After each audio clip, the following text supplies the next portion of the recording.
Welcome to Penrose Learning, where we make understanding easy.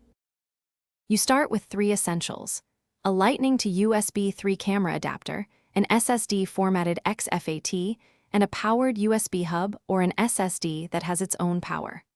Plug the adapter into the iPhone 13 Lightning port first, then connect the powered hub to the adapter's USB-A port. Once the hub is attached, plug the SSD into the hub's powered port and confirm the drive receives power. This supplies both data and the extra current the phone cannot provide alone. Once the SSD is powered and wired, open the Files app and look under Locations for the external drive name. If it appears, tap to inspect folders and available space. If it does not appear, make sure the hub is powered and the adapter is connected snugly.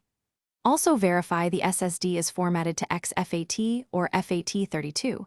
iOS mounts those reliably. Apps or HFS can be problematic.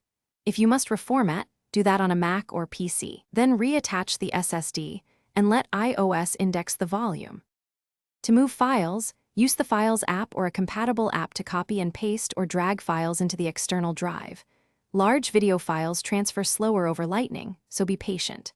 When finished, collapse or unmount the drive and files to safely eject it, then unplug the SSD and hub.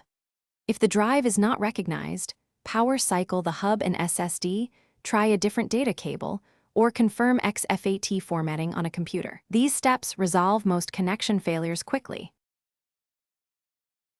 Thanks for watching. If this was helpful, leave a like and consider subscribing. See you next time.